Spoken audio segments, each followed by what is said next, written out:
is Rowena Dooley asking Skull citizens to report for duty.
Asking Soul citizens to report for duty.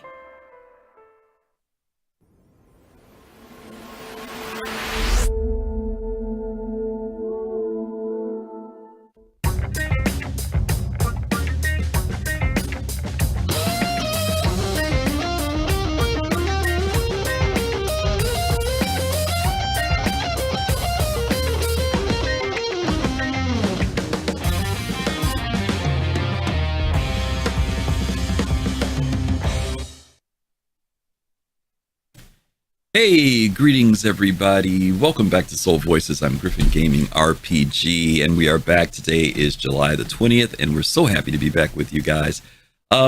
Just a real quick technical brief. Sorry we started a little bit later today. Last week when we were doing our show, some of you guys let us know that the audio was crackling while we were talking, and actually it was while I was talking. And come to find out, for the last 30 minutes, I've been trying to troubleshoot what the problem was, and it seems that my Go XLR, it might be gone. It is creating the little crackling that you're hearing behind my voice. So I've done some filtering and things to try to block it out. Otherwise, you'd be hearing constant crackling. So hopefully you can hear me in a clear enough way for this week, and hopefully by next time you see us tomorrow, this will be rectified. But please forgive the technical issue that you may hear in the background. I thank you, Jorman. I appreciate your Jorman. Thank you. Appreciate that. Even though I know it sounds a little funky.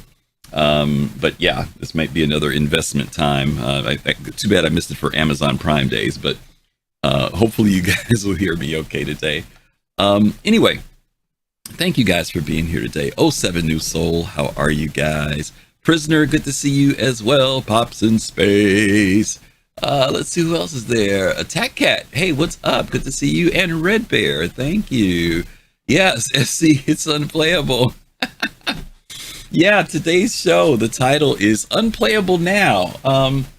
You know, CIG, they post this thing with their trailers, Playable Now. And today we're going to declare Unplayable Now, but maybe not in the way that you're thinking. Over the past few weeks, ever since Invictus, some of the various folks in our community, we've been playing together, and we've been noticing somewhat of a decline in the persistent universe. And what I mean by that is that we've been noticing things have been breaking. Things have been working for quite a while, that were working even during Invictus, are all of a sudden kind of pushing back a little bit. It's been some interesting bugs that we've been seeing. But what's interesting is the fact that it's been happening, and we really haven't had any patches. There isn't like they gave us a new patch and all of a sudden things fell apart. In fact, all the Invictus stuff is still up. So, you know, talking to other friends, we've been thinking that maybe some of what's going on are things that are happening on the back end, because we've been also noticing that CIG has been doing additional work on the persistent universe. They've been doing some graphics enhancements and a few other tweaks here and there. And so it may be causing some collisions, some problems. And there are some days where you get on and the game is playable now. And then there are days when you get on and the game is unplayable now. I don't know if you guys have been experiencing the same thing. Just some interesting, weird bugs have been coming up, and so today we are going to be talking about some items from Spectrum and Reddit. For those of you who've never been here before, this particular show that we do with Soul Citizens, Soul Voices, is where we go and look at comments that are coming from the community, both on Spectrum and Reddit. Sometimes things from the gaming industry, and then sometimes just something that are my observations for the heartbeat of what's going on in the community. So today we are going to go back and do a little bit of all three. We're going to definitely talk about some stuff from Spectrum. Went to visit it yesterday and found some cool things on there. So let's go ahead and jump into that and see what we can see. Let's see. The very first comment that we have here is from Korendian. And Korendian and Spectrum posted this. Enough combat events. Please make a real industrial event. And so some of you may be saying, what is he talking about? You know, enough combat events, make a real industrial event. Well, let's take a look. He says, I'm sure I'm not the only one who noticed the irony in ISC of saying we never get any cargo-focused events, and then proceeding to show a completely combat-focused event that happens to have a cargo aspect. Please, CIG, for the love of God, can we have an actual industrial-focused event? We almost had one with the ILW a year or two ago, with all the AV equipment, fireworks, and other events, specific commodities that showed up during those times and made some decent money.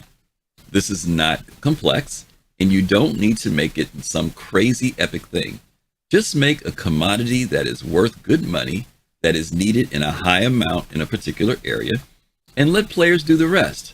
Look at what games like Elite Dangerous does for the community goals as an example. TIDR, stop insulting us by telling us you're making a cargo event when it is yet another combat event. Don't overthink it. All we need is a community goals a la such as Elite Dangerous. And there's an edit here. For those who are too lazy to use Google, this is the example from a community event in Elite.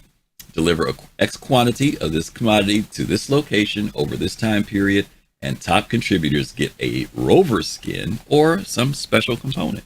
Okay. Yeah, this is an interesting post. As a person who is definitely into industrial things and trade and cargo and freight, when I saw the episode of ISC where we're talking about missions, I think this was in episode 2 of doing missions, creating missions, and they talked about this. Yeah, we're going to have this new blockade runner. We're going to do this, and as soon as I said blockade, I'm like, okay, well, that already sounds like there's going to be some combat, but let's see where we go with this thing.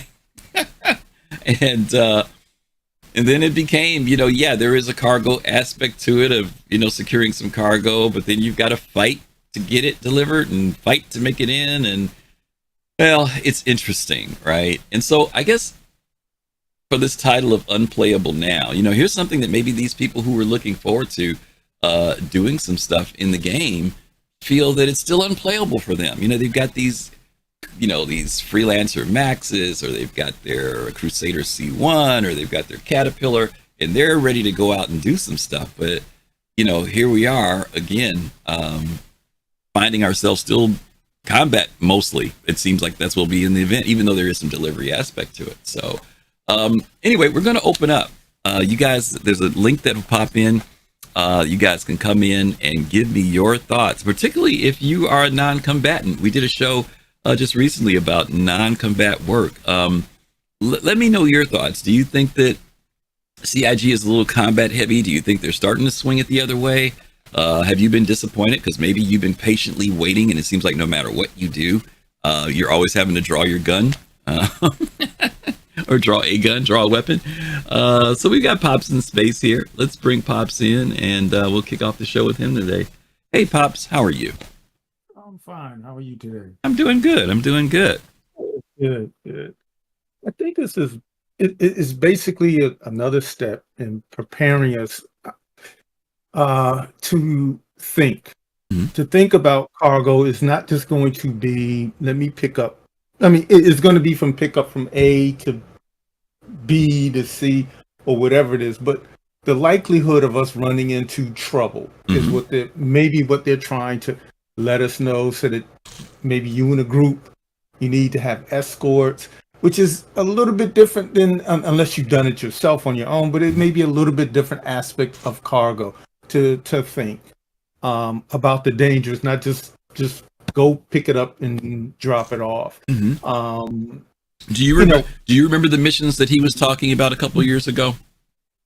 The Jericho? No. During ILW, during the Invictus launch week a couple of years ago, we had some missions where you would go and they would tell you, pick up these computer parts and just deliver them. That's all it was. And all you had to do was go to this one location, load up your ship, take it somewhere and sell it. That was all there was. And those are the missions that he's talking about before. I think we all know that there's going to be, like you said, things to be prepared. But I think the issue is he's saying that mission just was just something directed toward cargo. Exactly. And so, I mean, do you think that, well, first of all, let me ask you this. You saw the blockade? Did you see the whole detail about the blockade runner mission? Because if you didn't, I don't want to assume you know exactly what happened when they showed it a couple of weeks ago on the mission show. I did watch it, but I remember. Okay. Well, yeah, there was this. Yeah, right. No problem. It was basically a thing where you have to stop this ship, get the cargo off of it, and then you have to deliver it back to the space station, right? And so, and I think what they were saying is here, at least from understanding the post, it seems like they're saying is that even though you're calling this a cargo mission, I still have to engage. Part of doing the mission, I have to fight somebody. It's not like this is a random situation. You've already said when you go there, you're going to have to fight to get, and you're going to have to fight to get in. You know what I mean? And I guess that, the person feels a little frustrated because CIG said, oh, we're creating a cargo mission. Right. And it seemed like it's not just a cargo mission, it's a cargo, you're going to fight mission too. You're going to, So, I mean, do you feel that you want to have something where you don't have to necessarily worry about, I mean, the odds are much slimmer that you may have to engage? I do. Okay. Absolutely, I do. But I don't think that they are ready right now. They need the analytics right now. Okay. To look at specific things as far as maybe a mission, just to maybe go pick up, I don't know, maybe data or something like that, and just deliver it to another location, right? Which is different. But I think the backbone to data, the backbone to passengers is cargo. Okay. Because it's still in that realm of deliver from here to there. Okay. So they need, Yeah, I get what you're saying. It could be applied to the other careers. I get what you're saying. Yeah, the analytics can be applied in some ways to those other type of transport, moving from here to there kind of missions and stuff, right? Here to there, and danger is something that Chris Roberts has always said. Space is dangerous. So, okay. We don't want to. I guess they don't want us to forget that. Okay, fair enough. All right, they're preparing us. All right, Pops, thanks much. Yeah. All right, let me bring in Fist to Face next. Let's see. Hey, Fist.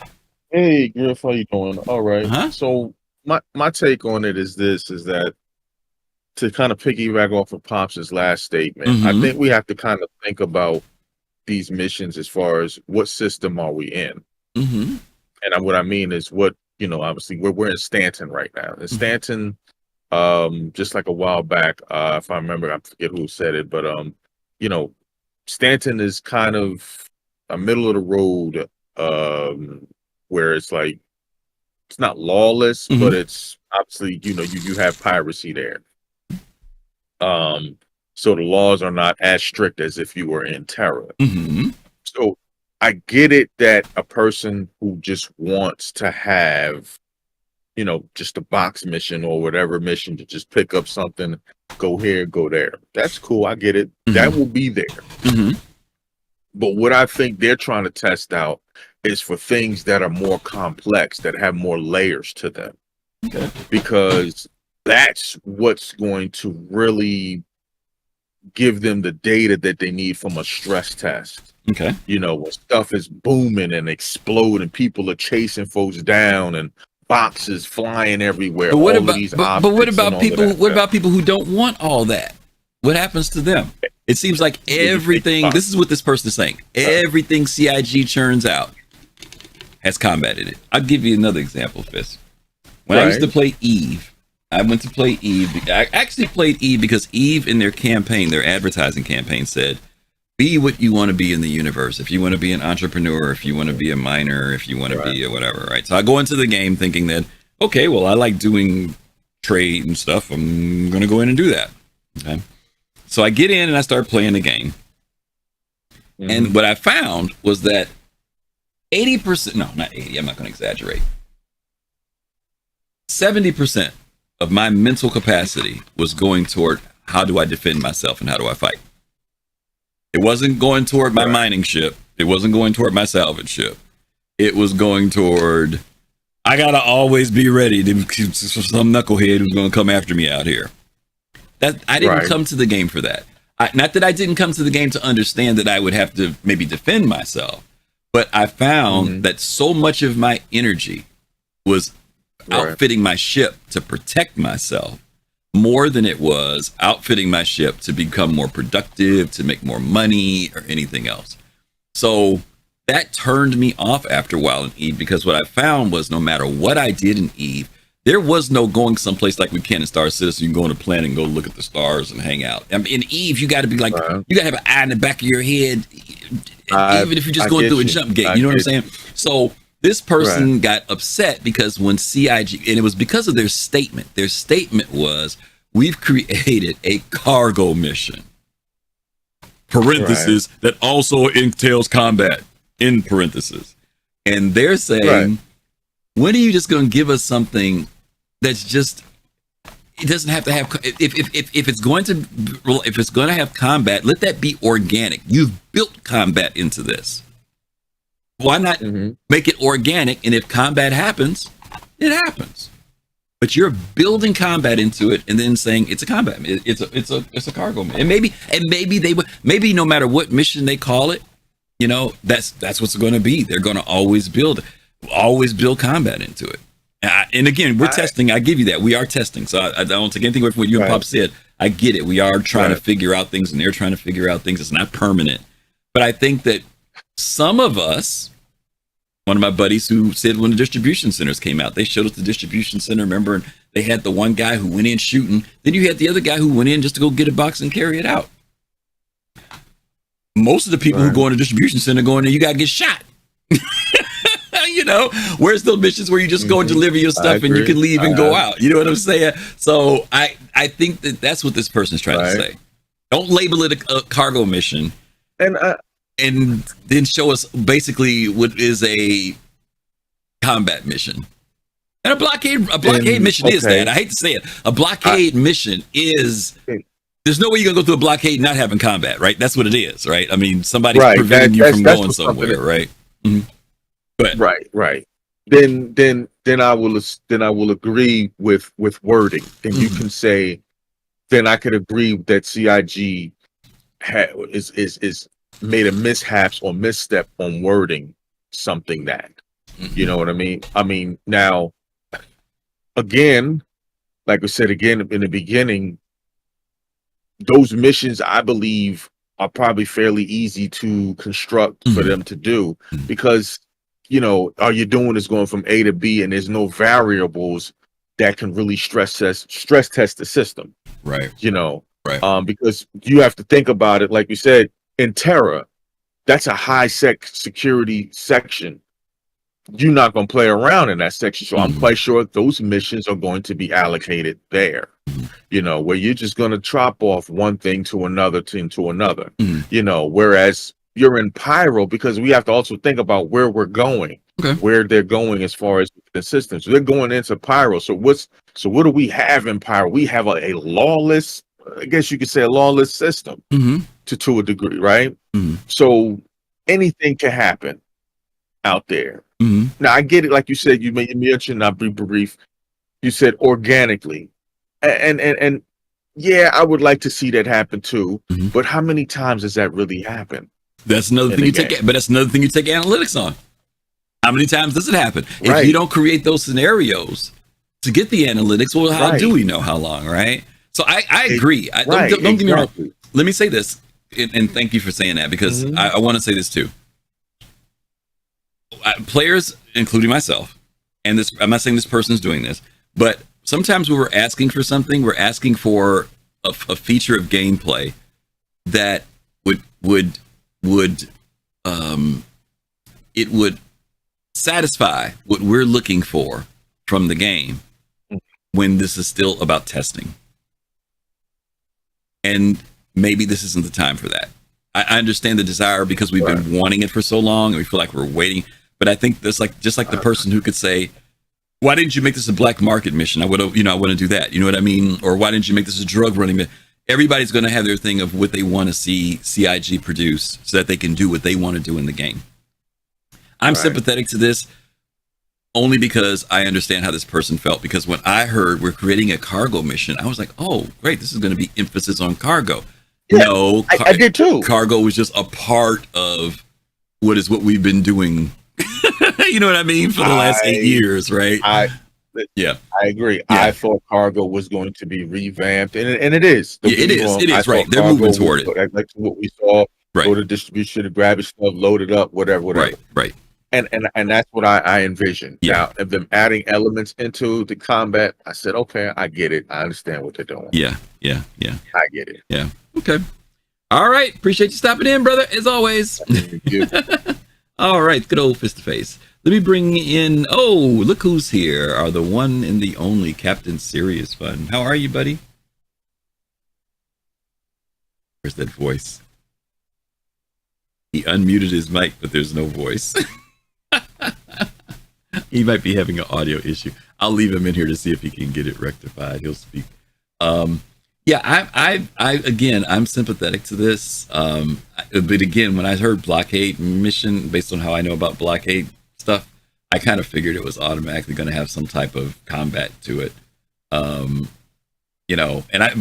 Mic check. There he is. How you doing, Cap? I'm playable alpha testing my voice. So okay. All right. Well, welcome to the Unplayable Now show. So you can give us your thoughts about this. Yeah, I mean, I got a couple quick thoughts. I think CIG's labeling was problematic, right? Just straight up. They know what most of us think when we hear cargo mission, right? What most of us think is that it's focused wholly on cargo and the nuances of cargo and the delivering of cargo. And there might be on the periphery some chicanery to manage, right? A blockade runner mission is a combat mission to move some cargo. Right. That's not the same thing. Right. But this person's post and the invoking of Elite Dangerous is also problematic, right? Because Elite Dangerous gives players options that Star Citizen will not, right? So for those of you that haven't played Elite Dangerous, there are 3 different ways to play, right? I could play solo, which was an environment where I would never see another player. I could play in a server, like I was a member of the Mobius server, which was a strictly PvE server, right? So I would see other players, but we would partner. And then I could play in open where anything can happen, like Star Citizen, right? So in Elite, when I'd come to what he calls and what is called the community goals missions, I could fly around in open, right? I could show up in the system. I could log out because I show up in the system and players in open have blockaded the ability to complete the community goal, right? So I could and they're just killing everybody they see. So I could log out, log into solo. Now I'm in the same place. All the players have disappeared. Right. I just go and finish the mission. Then I log back into open when I want some action. Right. That is not Star Citizen. Star Citizen is always open for action. Action is always happening. So CIG has to solve a very different problem than Frontier had to solve, and the way that they solved it with Elite Dangerous. CIG has to, and the point has been made earlier, figure out how they're going to test some of these things and develop some nuance and some depth for some of these mechanics. And I think one of the ways they're going to do it is through the types of systems, right? So Stanton is not mid-sec. Stanton is corp-sec, right? Stanton is corporate security with a little UE flavor on top, right? And that's a very different systems environment than we can expect from Terra, right? I do expect to be able to go to Terra and 9 times out of 10 not have to worry about any foolishness, right? But we don't have that environment yet, right? And I think that CIG probably thinks, to Fist's point, that there's less things to test over there.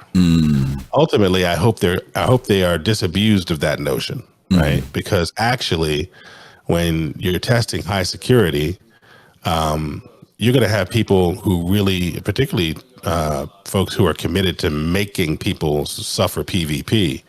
There's a lot of testing of your high security features with that, right?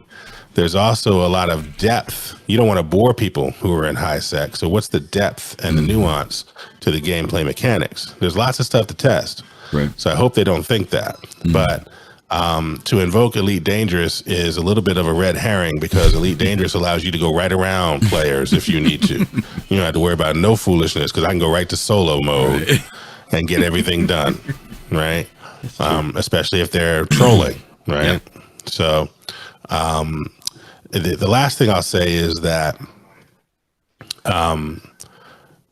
we will have a very different perspective at 1.0 than I think we have here. Right? Here, and you raised it a little bit earlier, we're in the midst of, sort of tacitly acknowledging that we're in a testing environment, but really secretly wanting to see the stuff we want to see. Right? It's like, yeah, we testing. Where's my drug running mission? Exactly. Yeah, we testing. Where's my other type of mission? Yeah, we testing, but where's the thing I want to see? Right? Why aren't you testing that? Right? Yeah. All things in their time. Yeah. Right? And I think you can levy that charge to CIG more authentically at 1.0 looking back than you can right now, because we can ask the question, but we have to assume that there's a methodology and a method to the madness in their testing regime, right? Yes, we can raise the issue, but I think that their testing is purposeful, and my hope is that they're not going to leave anything out. So, fair enough. I appreciate that, Cap. And you sound much better, by the way. Glad. Hopefully, you're feeling better too. I appreciate that. All right, I appreciate that. Thank you. All right, peace. All right. Last but not least, we're going to bring in Chu, and we'll move on. Hey, Chu. Hey, how's it going? Pretty good. How are you? I'm okay. Good. And how do you follow that guy, CFF? I mean, he just covers all the bases. I know. I see. I didn't say anything. I was like, he said it. So nothing to say. Yeah. So all I can really say is, to his point, that we know that box running works. We know that you can load cargo on a ship. I mean, what CIG's biggest challenge is deals with server meshing and all of this. How do we deal with people engaging each other? Yeah. Right. So the best way to test that is, peek what people are interested in. I mean, when you think about it, a box mission is PvP. If somebody wanted to come get your box, they camp out, they shoot you. I've had to fight my way out of a box delivery mission before. Right. Not fun. Right. Because you're thinking, like, what is the value of me winning? Like, if I lose, I just lost a box. The reputation takes a hit. Right. If I win, and you can't win. The frustrating thing is you're usually in an armistice zone and somebody's shooting at you from outside armistice zone where they go rogue. Right? Yeah. So that's why I just think everything in the testing format, which is what he summed up very well. And Arena Commander works, right? For the most part. Yeah. You can go do other things, if you want to do that, but they need that player engagement. Yeah. they need all of these ships congregating. They need the jump point tested. I think Avenger 1 came out with a good video today talking about stuff that fell in between what was discussed in the ISC, right? Like, yeah, you have this push-off point, but that's not stopping somebody from behind you from shooting at you. How powerful these turrets going to be? I don't even worry about stuff like that anymore. Same here. Yeah. Let me go back. I go get friends. I call you guys. Yeah. Let me go back to something you kind of hit the nail on the head here at the end. Believe it or not, I know Cap was very thorough, but you also brought up the point that I was going to bring up at the end, and it was you said it, Cap said it, even Fist and Pop said it about the aspect of testing. The question is, when we get these things, why are they doing this? Not the fact that they're giving us some new game feature. And you just hit it on the head. My take on this is the blockade mission is a test for combat for people coming in from different areas at a station, which we have not been doing. What we've been doing has been out in deep space, right? Whenever we've been doing all of the Nine Tails and all that other stuff, right? And first we were doing it at Jericho, right? But Jericho was an unoccupied, unused station. It's just a prop sitting out there, and we would fight around it. This time they've taken it up a notch. They've taken us to one of the live stations that we operate out of with people, activity going on. And then you're going to have this thing with NPCs being there and fighting. And this whole blockade aspect is going to take place, moving cargo and everything. And some of you guys know that CIG has talked about in the past, how will they do server management when we start talking about people congregating into a certain area and starting to do certain activities. And one of those things is how do they spool up servers to accommodate when you start having that type of flux of stuff coming into an area with all that activity. So to me, that's what I'm seeing this is. Screw it being a game feature and a gameplay. It's about testing. You see what I'm saying? And so that's to your point, what you were saying. It's important that we always remember that most of, if not everything that they give us in here is not for our entertainment. We can be entertained by it, but it's really about testing something that they're working on. And we know that with them getting ready to go into this whole thing with the static server meshing, we've already been seeing inklings of that. We know they did a test a few weeks ago where they ran Stanton using 3 different servers to test the server meshing. This for me seems to be another step in that direction, right? Even though I do feel for this person, because I do want to do just some simple, pick up some, VCRs. I'll go old school and transport them somewhere, I do want to get that mission that says there's some food that needs to be delivered to this outpost, you know what I mean, over on Lyria, right?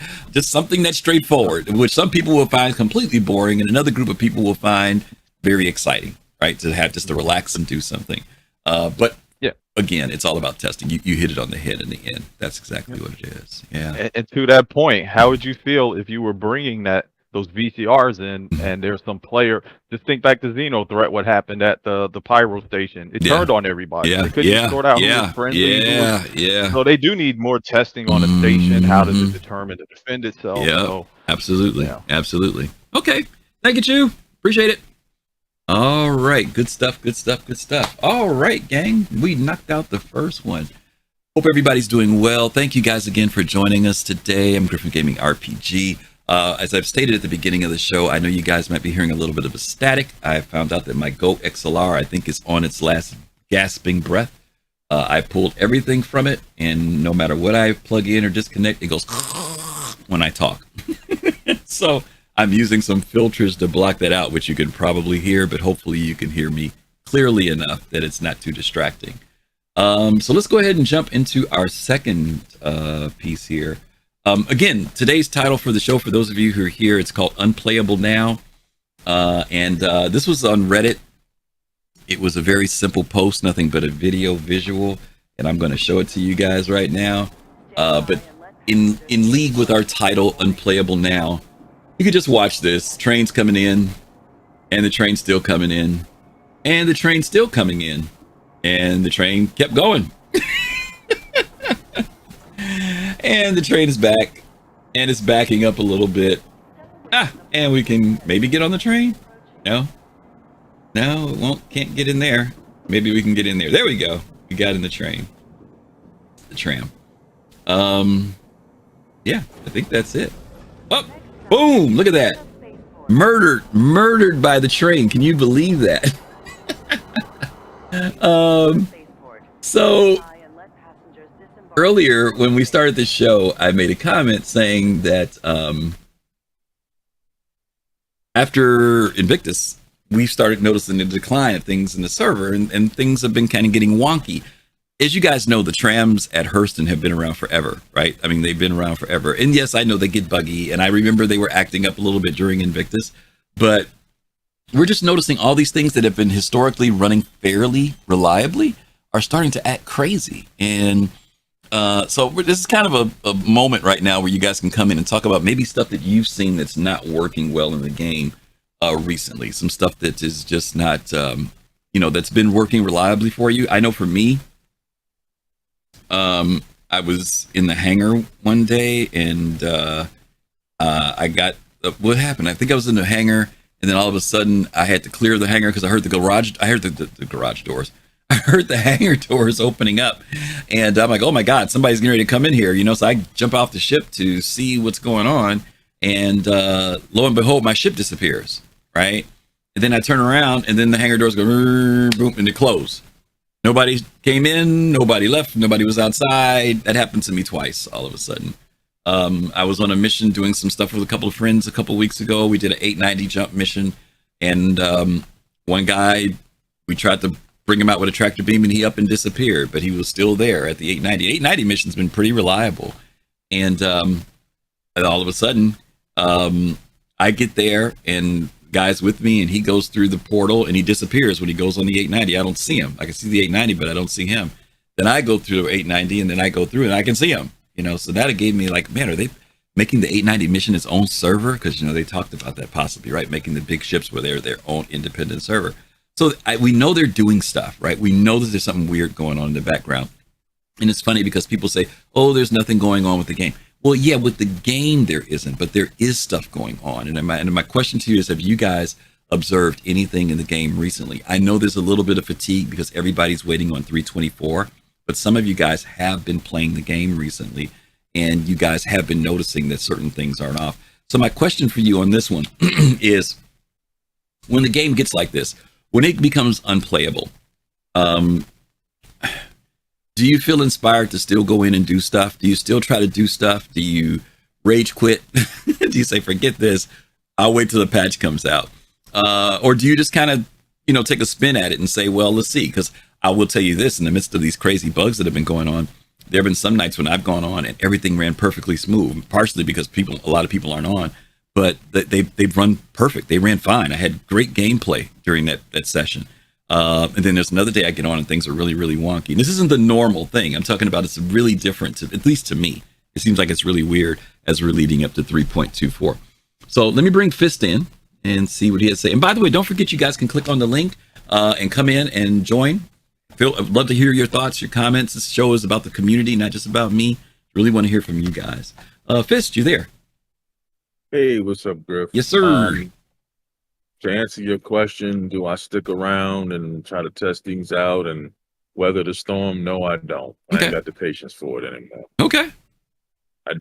Mm-hmm. I'm just being honest. Yeah. Right now, for me, knowing me, I just don't have it that, Yeah. I'm not a good tester, and I will tell you that straight up. No, there's nothing wrong with that. Chooch, thank you so much for the sub. Appreciate that as always. Thank you. Yeah, no, I don't think that there's any reasons to apologize, because testing can be both passive and it can be active, right? The people who come in, literally people who like Eva Cotty, that's their thing. They come in, they like to test. Right. And then there's like when you just go in and play the game, you're passively testing the game, even if whether you have a good session or bad session, that's still a form of testing, right?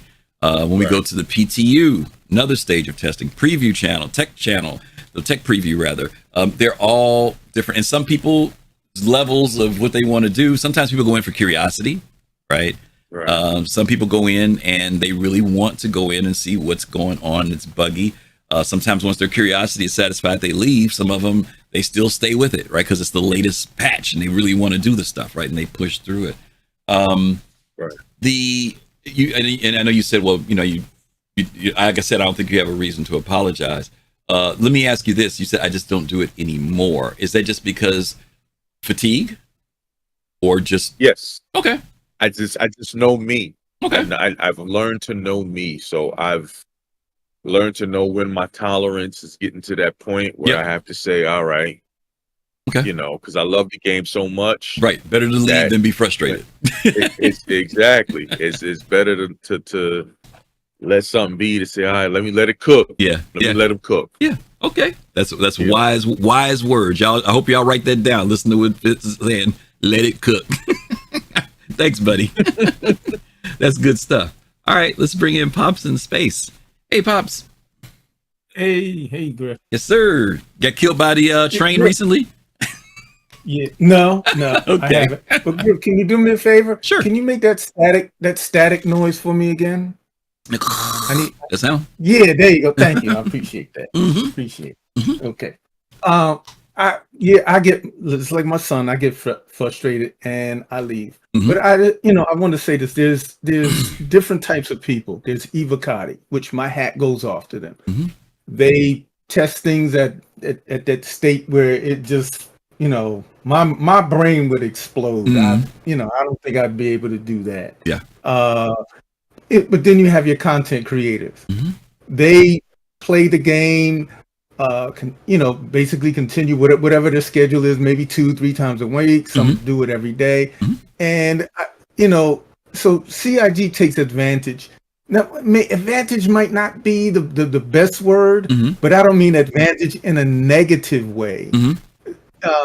Where, they rely on these people. They bring other people into the game because not everybody is like me. And I don't want everybody to be like me. I want some people to be like Evocati, where they do their thing, where Cap, you, and you guys do your thing. So we're all needed. And I think that's where that playable now comes in. And maybe right now you find your place and niche, or maybe you're like me. I just can't.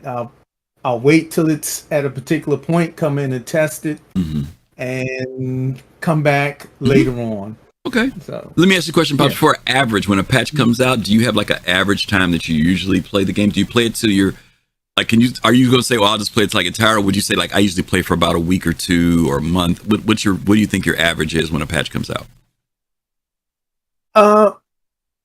Basically, I like to play until I'm just almost at that edge of boredom. Okay. I'm saying, give me a time. Is a time frame. I'm saying, like, we get a patch every quarter. So out of 3 months, do you make it 2 weeks, a month and a half? What do you roughly average? You think you probably say, okay, I've had enough. About 2 weeks. Okay. About 2 weeks. About 2 weeks. Okay. Yeah. Okay. Yeah. Fair enough. I appreciate that. Thank you, sir. All righty. Okay. Pops. Let's bring in Chew. Chew is back. There he is. What's up, bro? Hey, Griff. Yo. Yeah, this, I have to say, there's 2 different modes for me, right? Okay. Majority of the time, especially when I'm by myself, I'm testing function and features, right? I like doing little things like going out into space, getting out of the ship, testing parts of the ship, things like that, because I like technical stuff. But it's tricky thinking of it as testing when I'm invested with others in a mission or something. That's, you just forget about testing because you're actually doing something with others and you're communicating, and then something goes wrong, right? Yeah. And if everybody's not making a joke out of it, everybody wants to rage quit, so it depends, and I only play when I can because my life's busy, with work and stuff. But yeah, I say most of the time that's what I tell myself overall. It's testing, but sometimes things go so good for 3 or 4 days you forget it's testing and you think it's a game. Yeah. And then that thing goes wrong and now you're like freaking out. So. Yeah. Do you find yourself and you mentioned something interesting, is the fact that when you're playing with other people, you're not thinking about it as much as testing. So are you finding yourself literally, like, someone once came on and said that when you run into bugs when you're in a group, it's easier to deal with than when you're by yourself when you run into the bug. Is that the same for you or no? Yeah, that's true, because somebody's there that can help you out. Okay. And then sometimes we can't overcome the bug, right? You got to backspace, but for the most part, it just feels different when you're with other people. With other people, sharing the pain together. Yeah, that's what it is, right?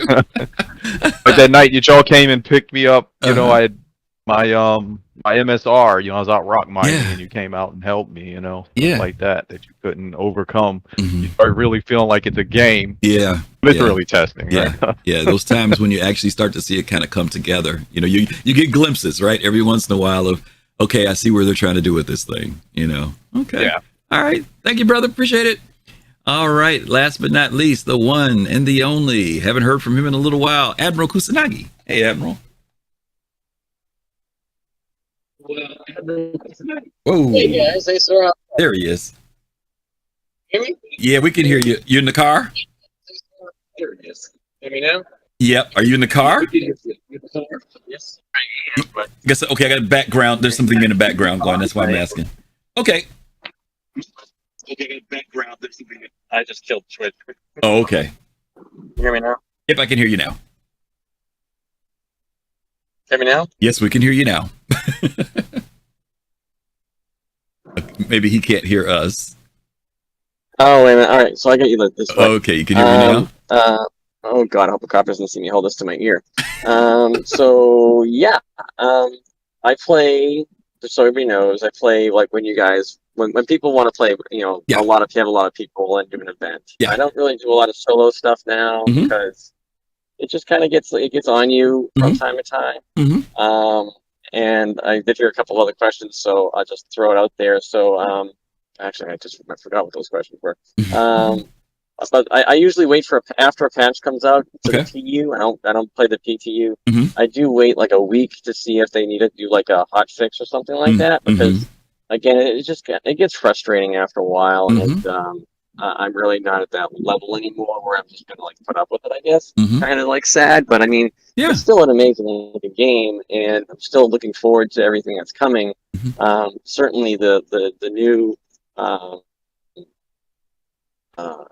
Quantum jumping, or what? Not quantum jumping. The system jumping mechanic looks fantastic. Yeah. So there's certainly items that there's like, hey, they're really working on this game. It's not, it's not a BS game. It's just taking a long time. Yeah. And of course, everything is coming on the heels of Squadron 42. Yeah. So that's kind of how I look at it, and I play other stuff that kind of keep me going. That's good.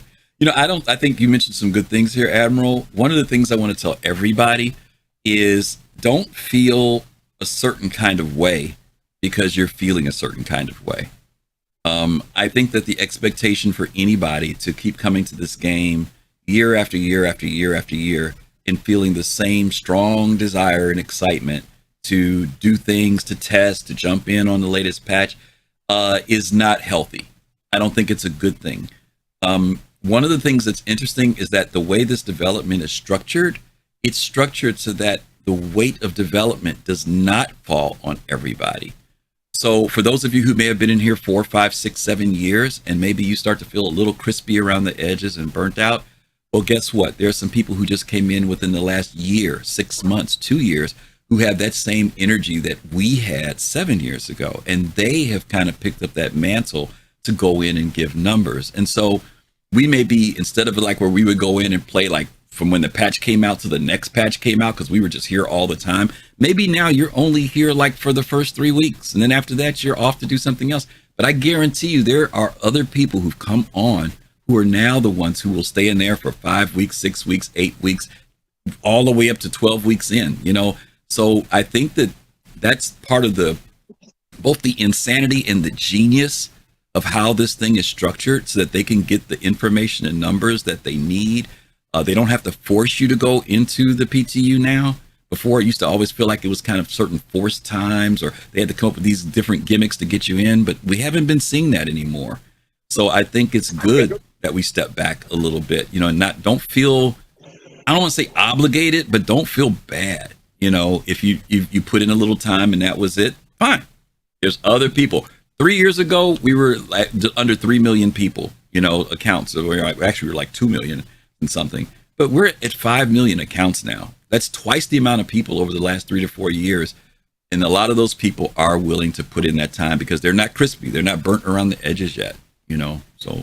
They're getting their metrics and stuff like that. It's just, don't get me wrong, I've been following this game and playing this game since 2016. So yeah. Although I haven't been like the earliest person, I certainly been around the block a little bit. and understanding that it's a waiting game, and it's you want to just spend like 10-hour days or whatever doing this, and then you end up getting the inevitable wipe. Now I know they're saying they're not going to wipe anymore. That's not indefinite, but that's not 100%. Yeah. And I just don't see any need to like me, if I go out, like everybody loot, and I'm like okay, I'm gonna go inside.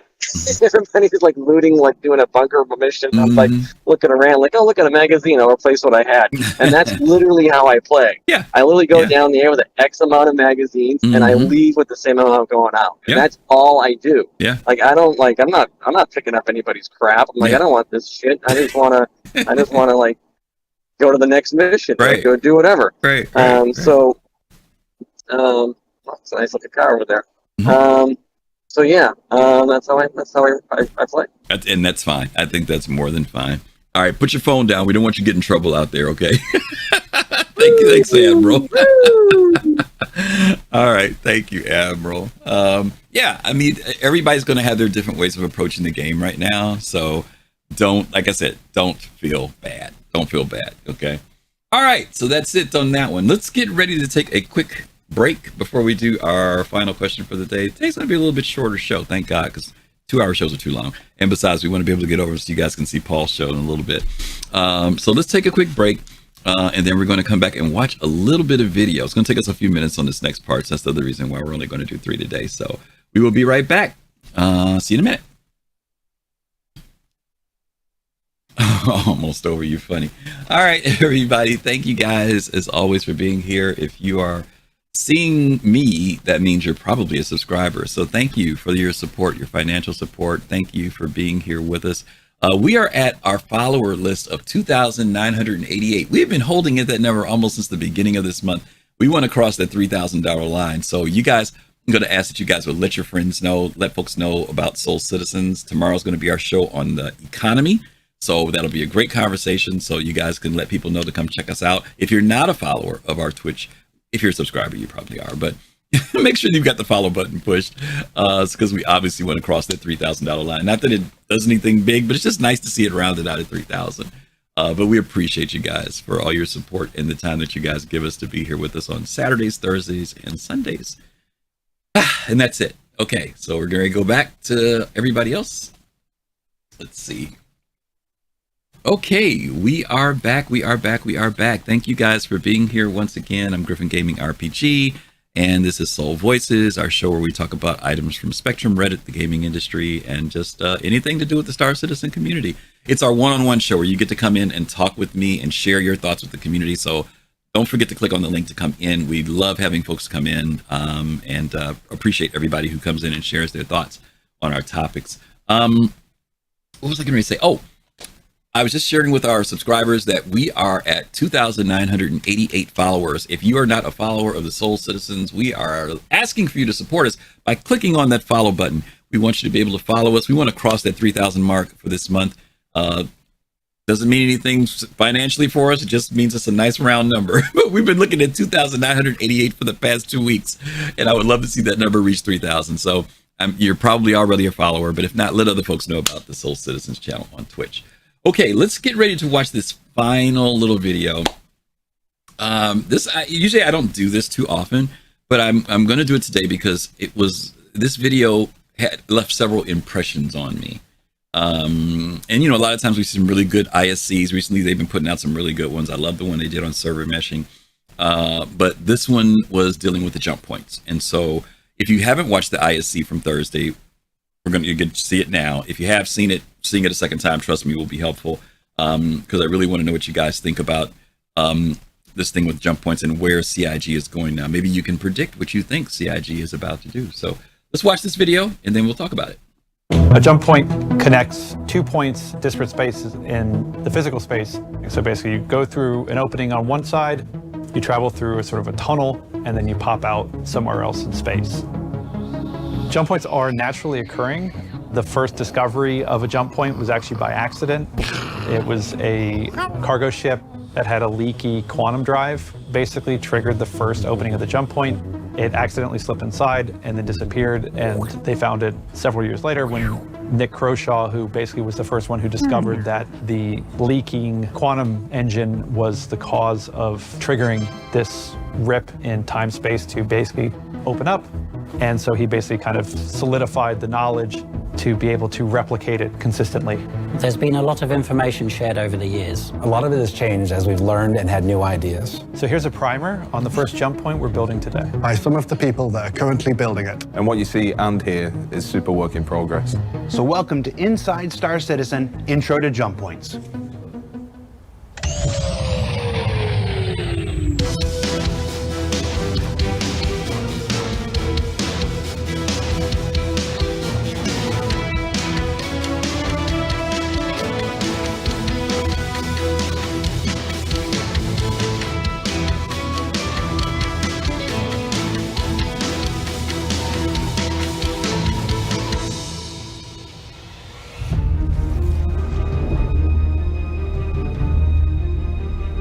So a jump point is basically the means at which a player is able to transition from one solar system to another.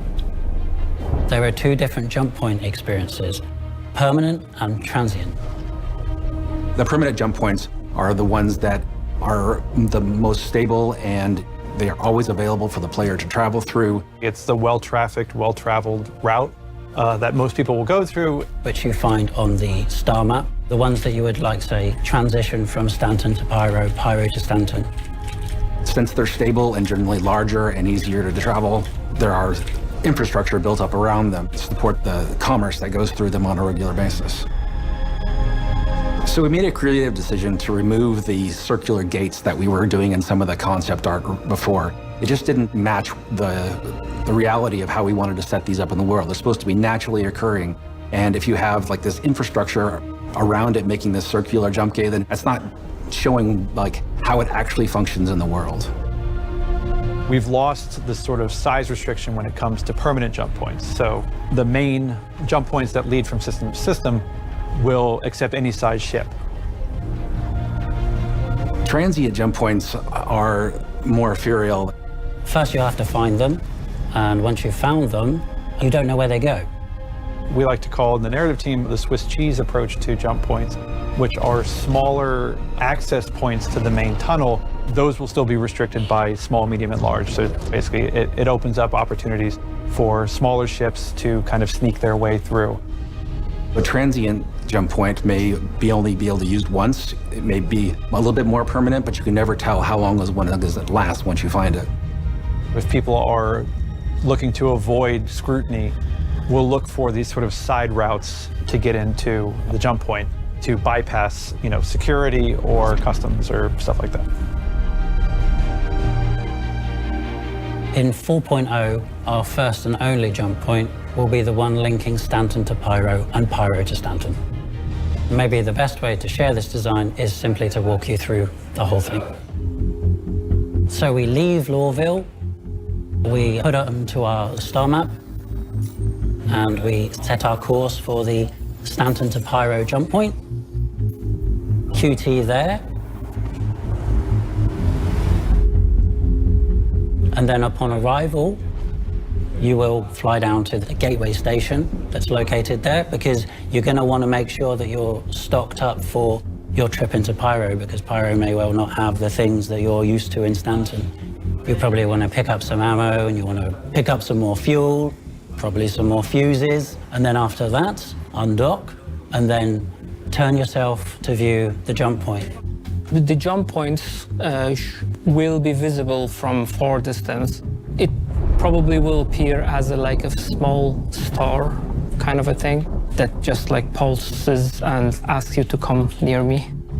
You'll see the massive whirlwind from the gravity pool that the jump point itself is creating, which is a gas cloud, and you'll see it in various different colors or forms. You can fly towards where the jump point will be, and there is structures in Stanton that sort of lead you towards the jump point. When you approach the jump point, what you'll hear is the general ambience of the whole area, whether that's the distant portal emitting energy or violent clashes of thunder that is drawing the player into the central jump zone, And as we get closer, this will build up, and the player will feel like they're being drawn into something primordial. With jump points, multiple players can take them at the same time, so it is probably likely that you will encounter other players waiting to make their jumps. And you'll also see like the security and the turret infrastructure around it that's providing a safe experience on the permanent jump gates. In order to perform your jump, the first thing you need to do is get closer to the jump point. But you won't be able to go all the way up to it. Like when it's not active yet, it has a field around it that will push you away until you've attuned to the anomaly that'll let you go through. You have to call ATC. The anomaly needs ATC to be able to allow you to enter. When you're using a jump point, you're actually just an individual. So the ATC calls that you have to make are for you, and then the groups that you go in are designated by the ATC. If you contact ATC at the same time, you can be put into the queue together, but there's no guarantee that you'll be in the same jump group. If you want to jump with your friends, you need to make sure that you arrive together, and when you call ATC, you will be able to see how much space is in the group. So if you have friends and you want to jump together, you'll be able to know exactly how much room there is in that group. And if it's not enough for you and you want to go with your friends later, then you can forfeit and you go again. In the future, I definitely want to have some more quality of life features where you can get into queue at the ATC as a party, but currently our ATC does not support queuing as a party, so you'll just be doing it as an individual. Once you are within range of it, you need to be changing over to nav mode. Your UI will automatically change to the jump drive UI, which will allow you to know if you're aligned, if you're tuned, if you can go in, if it's blocked. You have a visual input of the UI. The HUD is moving, is turning until you have a message notification that tells you, all right, you're aligned. If you look away, of course, that will trigger the cancellation of that alignment. If you move away from your position, you'll lose probably your position in the queue. You'll have red markers that tells you, or you're on the wrong side, you have to move to that direction. You'll have also kind of like a landing strip where you have the lights that tells you, oh, you have to go in through this area. So you'll have those rings that pulse and tell you you're correctly aligned.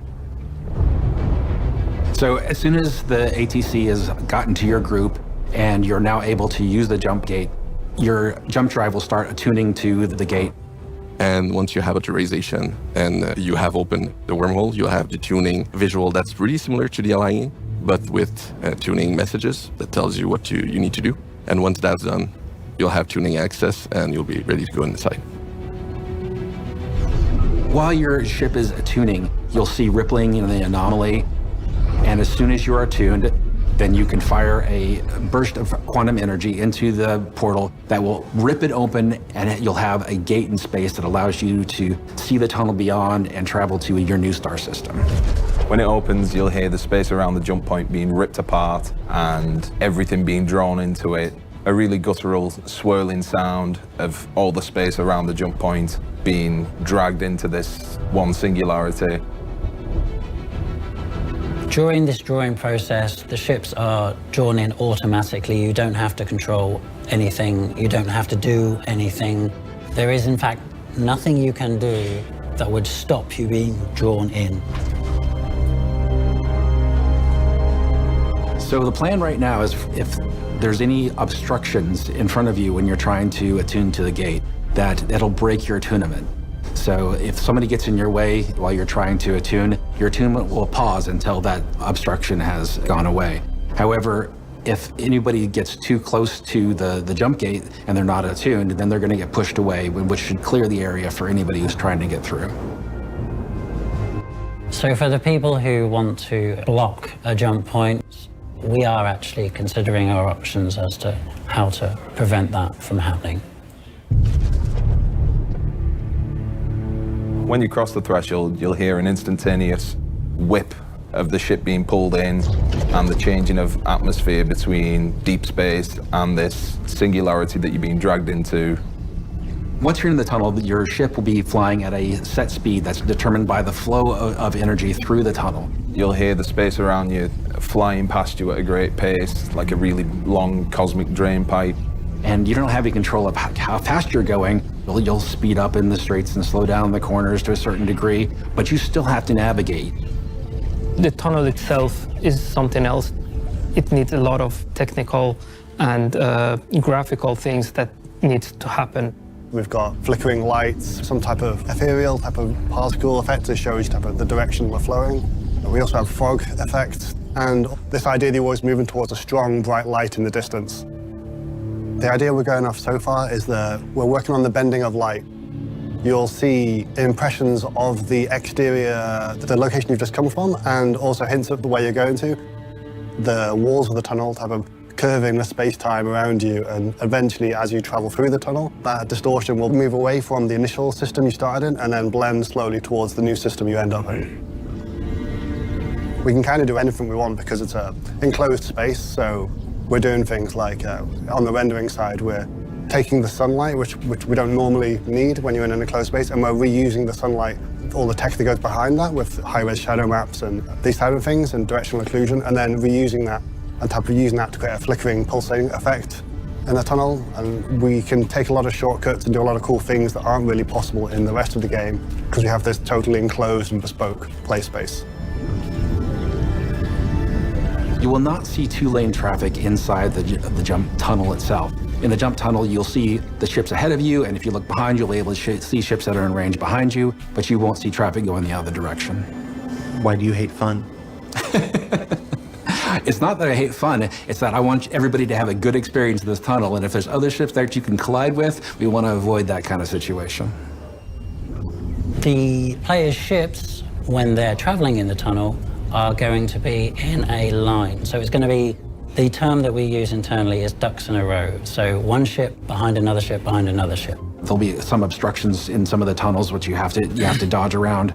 But for the most part, it's a matter of turning and navigating through the tunnel and not hitting the sides. Because the closer you are to the edge of the tunnel, the more likely you are to fail your jump.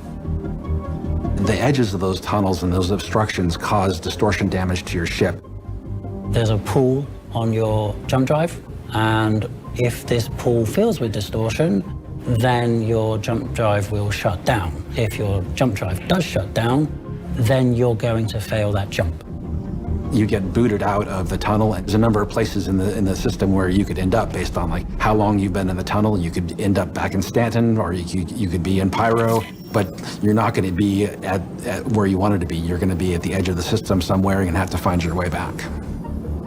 Currently, the jumps that we are toying with are about 3 minutes, but this is still open to iteration based on how many ships we want to have in that tunnel, how close they are, and the trip needs to be long enough in order to cover the transition from your origin system to your destination system.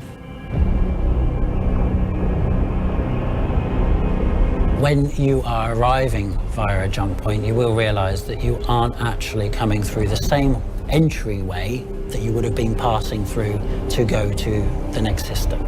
Players will not be able to necessarily camp that point just for you to exit it. The intention is that there will be multiple locations where you will exit to, and so this will mitigate that threat. It's kind of a shotgun approach coming out of the jump gate because we don't want everybody to be slamming right into each other. We want to be able to spread the ships out that are coming through and get your own view of your new setting and where you're at. So when you come out of the Pyro side of the jump gate, you should come out into completely different space than on the Stanton side. So it's sort of like a cave of gas. There's also some structures that lead you directly towards the station. You can do anything you like there. It's just a normal R&R station that is just nice and safe before you go out into Pyro itself, which is more dangerous, of course.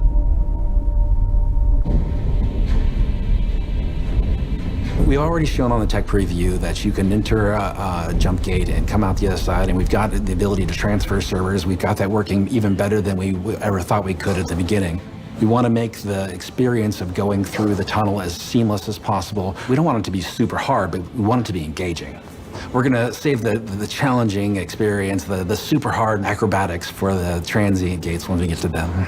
We're dialing in the numbers about how many people jump at the same time, distance between ships, precisely the speed at which ships move down the tunnel, things like that. There's a lot of variables involved in balancing it, and there will be far more testing in the tech preview channel for jump points, so you can look forward to helping us figure out there. Yeah, it's really exciting to be to this point where we're able to deliver this new system of transferring yourself from one star system to another, being able to visit an entirely new star system, and having that experience of going from Stanton to Pyro. It's going to be exciting. Thanks for watching, and we're all really looking forward to being able to make these jumps and just a normal part of our gaming life. There you go. Which is fun, because jumping is fun.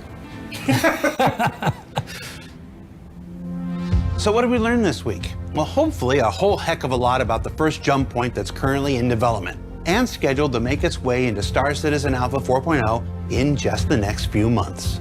Yeah, I didn't say before the end of this year. We're still targeting something a bit sooner than that. And that's all I'm gonna say.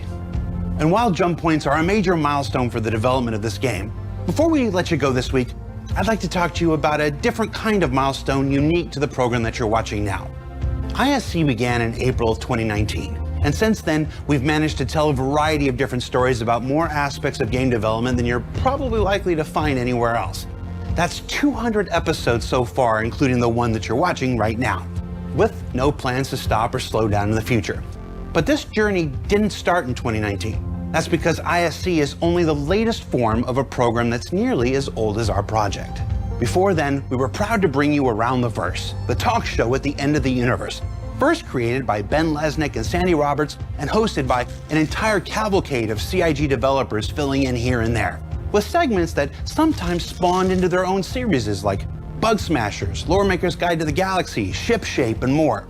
That was 228 episodes filled with a whole bunch of people that may not have always known what they were doing behind and sometimes in front of the camera, but doing everything we could to entertain, inform, and simply showcase the folks who make these video games that we're working on.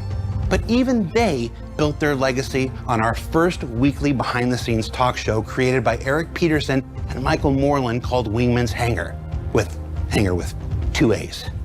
Old heads will know. 72 episodes of that set the foundation for CIG video content to come, even if some of it was just what we shouldn't do. Should I bring back Hazy Thoughts? No? Okay. So, 72 episodes of Wingman's Hangar, 228 episodes of Around the Verse, and 200 episodes of Inside Star Citizen. I had someone check the math on this 3 times. Someone was me, because I had to be sure. That makes this show not only the 200th episode of Inside Star Citizen, but also the 500th episode in a legacy that we're very proud to maintain, and hopefully continue to improve upon for years to come. Now, we don't have any fireworks or anything like that, and that's not really my style anyway.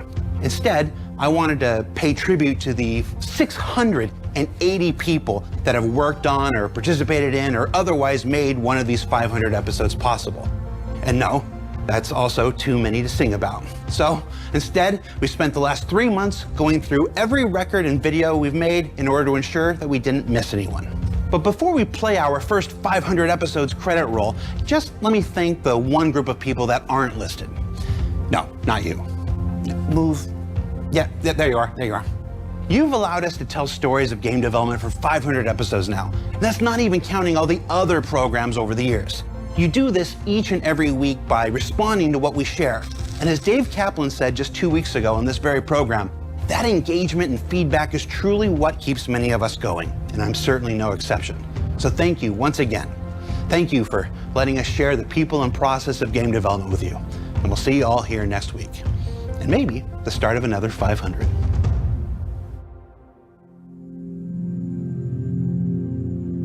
Okay, I'm going to turn the volume down, but I am going to let this still run. Mainly because I think it's important to acknowledge as CIG is doing, all the people who've been involved in sharing this information. Yeah, this episode, this particular part of the show, rather, I want to talk about this. Are you jumping for jump points? And my question to you guys for this is, CIG has showed us a lot of bells and whistles, talked a lot of stuff, shared a lot of stuff over the years, gotten us pumped up, hyped up, cracked up, whatever else we could be. But, there were some things that were shared in this episode. One of them saying that they want this to be, our first experience will be for 4.0. Disco made it very clear to say that he wanted to see 4.0, or they want 4.0 out before the end of the year, which is usually like their normal catchphrase, by the end of the year we'll have, but he's saying no, they want it to be out before then. Now what that time frame is at the end of third quarter, quarter 3, beginning of quarter 4, month into it, CitizenCon, don't know. Some of you old heads around who remember how CIG used to drop stuff at CitizenCon, you'd be excited and frustrated, right? Because if you're at CitizenCon, you want to be on your computer and play it, right? But if you're at home watching, you maybe stopped watching CitizenCon to go load it up. Who knows when they're going to do it, but we know that they want to do it. They also mentioned being able to put some things into the tech preview channel for us to try out leading up to this. So, my question for you is, after seeing this, do you feel that we are, and by the way, I just mentioned this to some people the other day, we are 3 months, the day's the 20th. We are 3 months away, August, September, October. We're 3 months away from CitizenCon. Time is ticking down. Do you feel that we are finally at that place, the place that we've been anticipating and waiting for a very long time, where we're going to see a lot of things come together? Not just going to Pyro, but the server meshing aspects, all the other things that CIG has been working on that we've been patiently and both in frustration pushing through all these years. Is this possibly the point where we're going to finally see some things really change? Not just some new flash, but really see the game dynamics change, economy, things that they've been talking about, the cargo, all these things. Do you think that this is the starting point for a new period of time for us where gameplay really starts to come into the game? So anyway, that's what we're going to talk about for a little bit. Are you excited after seeing this, or are you just seeing this as just another one of those cool things? Okay. Let me bring in Pops in space. Hey, Pops, you there? Yeah, yes, I am. Alrighty. Yes, sir. I think jump points is probably, I don't want to say it's probably the biggest. I'll say it for me. Mm-hmm. I'll say it's the biggest deal happening. I know we've gotten new planets, microtech, and things like that. Mm-hmm. But this is what turns solar systems into universes. Okay. Because it'll be, connecting. Mm-hmm. It will expand outward. We won't just be in one system. Mm-hmm. We'll be able to, and you can imagine what missions we'll get. Cargo missions. They mentioned about transient places that we can travel through to sneak in. So this, to me, I know the great earlier about, this is a combat mission, but this to me is where you'll really see cargo missions, other things take a better expansion, a better understanding on where they're going. So I think jump points is a major thing. Okay. In my opinion. Awesome. Okay. Thank you, Pops. Appreciate it. Okay. All right. Let me bring in Zirin next. Zirin. Greetings, my friend. How are you? I am doing great. Good. Mm-hmm. Are you? What's the question you want to ask me? It's on the screen. Okay. Are you excited? Are you excited? Yeah. I see it. I'm jumping for jump points, but I'm kind of with cautious optimism. I'll put it that way. Okay. What's the caution? What's the caution?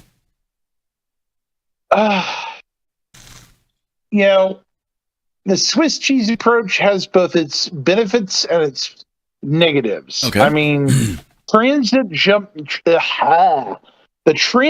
jump points are what I'm worried about, because like Oratani, it's going to meander. How are they going to meander a jump point from place to place? I mean, there's a lot of questions, but I guess we should be more or less focusing on the pyro jump point is I'm worried about time crunch as well, Griff. Okay. Going into the end of the year, where are we? We're almost in August. Next month is August. 324 is still in Evocati. It's having monumental issues. And we don't now. Have they said 4.0 has a separate team or not? Can someone clarify? They were already working on. They were already working on 4.0 a while back, and they said that from my understanding, the hurdle that they had the issue with 3.24, they've kind of gotten around it now. So I'm not expecting it to be much longer on 324, and they felt pretty confident that they were going to go from 324 without a 325 to 4.0. And CitizenCon, to your point, is literally, as of this date, 3 months away. Okay. Yeah, 3 months away. I really think 4.0 will probably be one of the shortest gaps in between patches we've ever had. Okay. Almost. Okay. If they don't release it during CitizenCon, I would say the week before. This is going to be a weird year. Okay. Fair enough. Guys, I'm going to put in a link real quick. Togi mentioned this earlier. Togi, thank you for mentioning that. I had not seen it, but I read it while the video was running. You guys need to take a look at that link that I just put in. One of the devs. I just saw that. It had a ton of weird stuff in it. Yeah, hang on a second, Axis. There's a lot of stuff in here that clarifies many of the points that were in the video. So you guys, please make sure that you guys take a look at that, because it's basically an update to just kind of clarify some things. And I think you'll probably like what's in there. So, and Zarin, yeah, when you get a chance, take a look at that link. There's some answers there, even in relation to the topic that you just mentioned too. Okay. All right. Thank you, brother. All right. Let me bring in, I think Red was next, and then we'll bring in Chu and then Fast Card. Red, you there? Yes. Hey, buddy. Here. Am I jumping for jump points? Well, yeah. Actually, I am. Okay. I had the privilege to test it out already, and back then it works. Only now we get the better graphics for it. Yeah. And a little bit of an explanation how the jump gates are gonna work. Yeah. And I think that's pretty interesting how they also hold into account how people might disrupt other people jumping. I think that was a pretty good one. Yes. To throw it in there. The patch the link that I just put in, just so you guys will know, one of the things they talk about, and I know someone said this in chat, and we were talking about this yesterday too. People were saying things like, well, why do you have to call ATC for a natural phenomenon? It doesn't make sense. Some people even have posted, just kind of blew my mind, they want to bring the gates back, right? And I kind of pushed back against the gates a long time ago. When we first saw it in 2019, when the Carrack went through, I kind of said, Stargates are cool, but it's supposed to be a natural phenomenon. And if they want the gate to be as big as, the jump point to be as big as it is, to manufacture a man-made structure around that like that doesn't make sense. Gates are usually there for stability reasons. There's no reason to do that if these are black holes that are in a certain place, right? But I would say something against it. I mean, that would be for the UEE an easy way to close off a system, close off the gate. Yeah, but still, I'm talking about the technical feat of controlling a natural phenomenon like that is not practical. I mean, a wormhole is huge. Yeah, you're right. I mean, it's huge. I mean, it's not some quarter mile thing. And I think people who've come out of Eve have been used to that dynamic. And I'm not saying that they couldn't incorporate something into the game where they would have locations like that. But I'm just saying, when Chris Roberts showed us the coil and showed us the Squadron 42, and when they first showed us, even with the Jax videos, they showed us a natural phenomenon, and I get it. People saw the gates and got excited. I think Stargates are cool. I just think, and again, that's why we want to encourage you guys to read this post, because what they say is, and you got to deal with this a little bit, gang. I know it's hard sometimes for us as players, but they say there are some game reasons why they want you to call to go through the gate. And the example they use is, think of the gate or the jump point as being like customs, All right. So that when people are going through there, now I know there's some other people who have some cool ideas for this too, but this is what they basically said. Because they want to regulate how people come through that position, that common area gate, your reputation, whether you're a criminal, all that other stuff. They want to be able to create a certain type of passage that if you're in good standing, you get to use the gate. If you're not in good standing, you got to figure out a different way to use the gate. All right. Another way to get through, not the gate, but the wormhole. You have to find an alternative route. Now, those alternative routes do not have ATC. You can go to those and jump through them without having to go through that. So again, read this link that's there, because I think it will give some gameplay reasons why CIG, and also some long-term reasons that are beyond what we're looking at right now, that kind of start to make a little bit of sense. Now, I know some people will say, well, they should just leave it open, and if the criminals want to go through there, they take a risk of something else. Well, yeah, that's another way to look at it too, and I'm not saying that's not a wrong reason. I'm just saying we don't have all of the white paper as to why CIG is doing this, and until we really see the whole picture, it's kind of hard to say exactly how the wormhole should operate, whether you're talking about it being a customs gate or whether it should have a circular thing, whatever.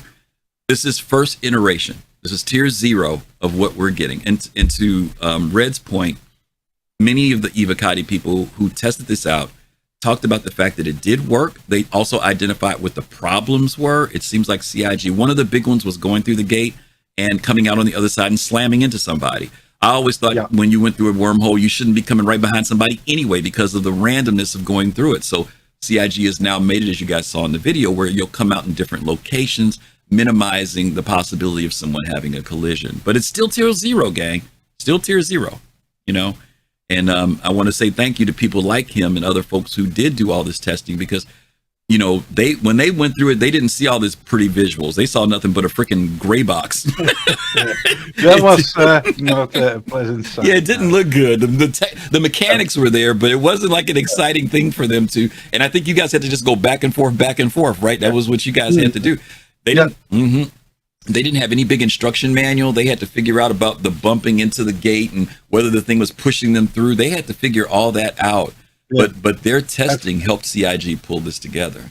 Yeah. At first, we were like all bouncing into that wormhole and back and forth, like, what the hell's going on here, guys? Yeah. But they eventually then we figured it out. It did. And thank you guys for doing that. I mean, it's nice that you guys got to be the first. Well, the first guy who went through, was his name Mr. Trash? Was that his name? Yeah, Mr. Trash. Yeah. Mr. Trash. Okay. Big salute to him. Of all people, right? Going into Pyro, and his name is Mr. Trash. Okay. Yeah. All right, Red. Thank you, brother. Yeah. All right. Let me bring in Fast Cart. I think Fast Cart was no. Chew was next. Then Fast Cart. Then Togi. Let me get Chew down here. Hey, Chew. Hey, Griff. There he is. Yeah, I'm as excited to see the changes to the Stanton system as this adjacent Pyro system exists, because they're gonna have to test things like mill secure, high secure. What's gonna happen to Grimhex? Will we start getting CDF missions just to police stuff inside? To come out releasing the Idris after Squadron 42. So the UE ships, the mill grade ships, are gonna have to show up. You know, the jump points, they're gonna have to put those hit scan weapons. You know, we always overlook the fact that we say, oh, griefers, oh, this person.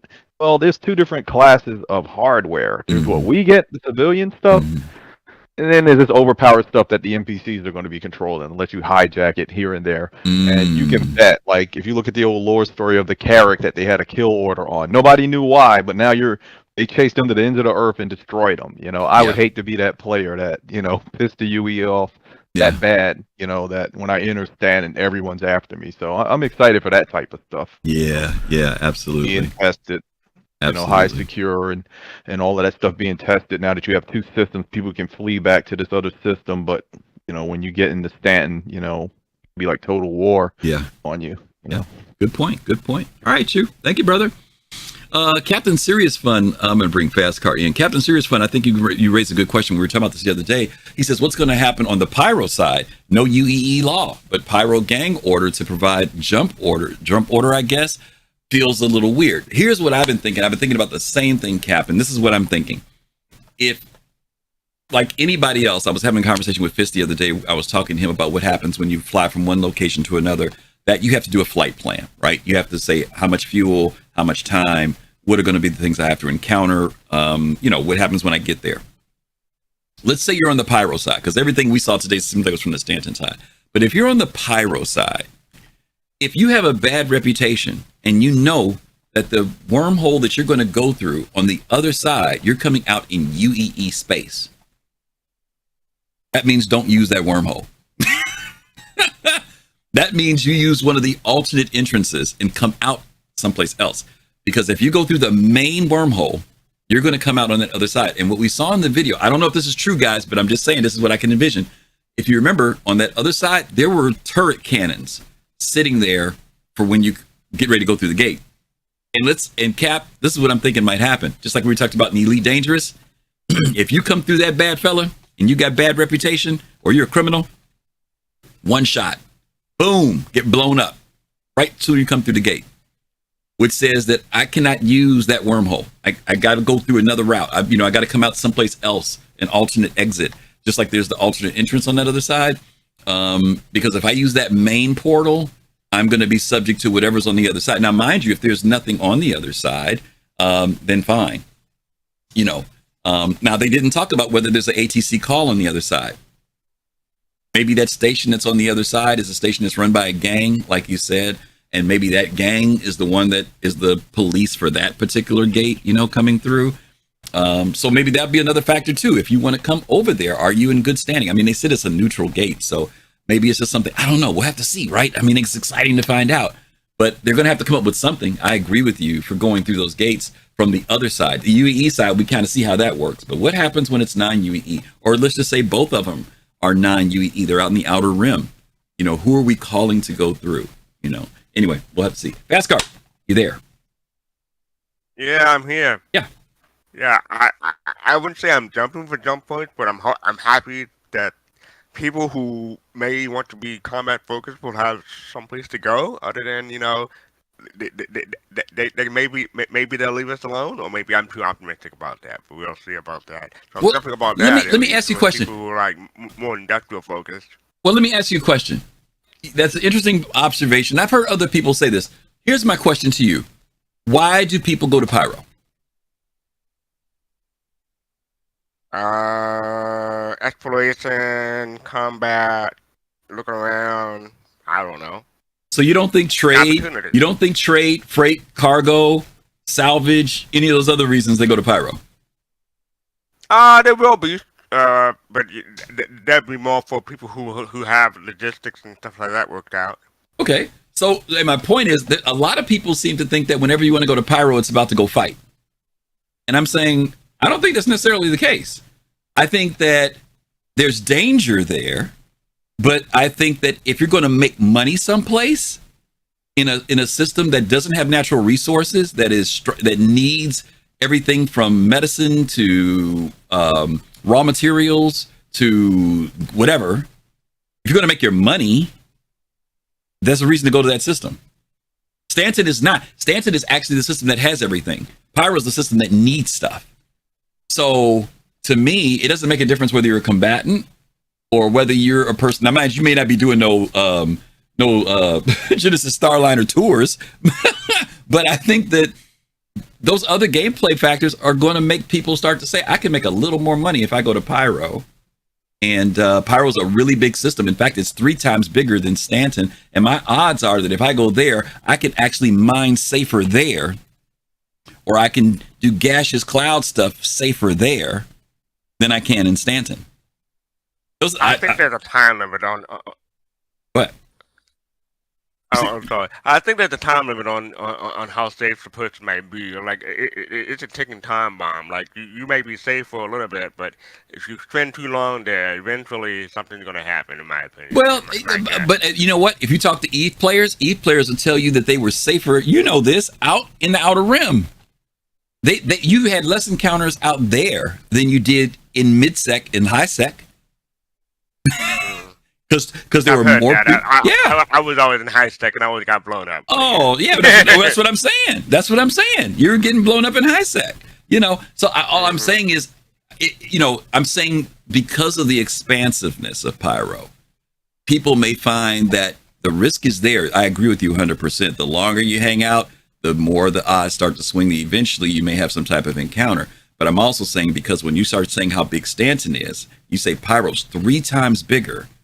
And if I'm out in the outer rim somewhere doing something, and I'm using my Starfarer to pull hydrogen gas out of a cloud, is anybody out here in this freaking cloud looking for me? Really? What are the odds of that? You know what I'm saying? And it might be lucrative to do that. Now, mind you, getting there may be an issue. Once I come through the gate, I got to be careful. But I'm just saying, I think that the level of danger could be equal depending on one's perspective. But I think that those other industries are going to maybe consider taking the risk, because if they can make 3 times or 5 times the amount of money they would make doing the same thing in Stanton, they might be willing to say, hey, I'll sneak over there and see what I can do. Yeah, I mean, some people might be, and some people will be, and some people will probably be highly successful. Yeah. Don't y'all listen to Fast Card. He's going to be over there. He'll be over there, y'all. Don't worry about it. Fast Card is going to have to finance that merchant, man. All right, buddy. Thanks a lot. All right, let me bring in Togi, and then we're going to wrap things up. Mr. T, what's up? Is he there? What up? There he is. Hey, Togi.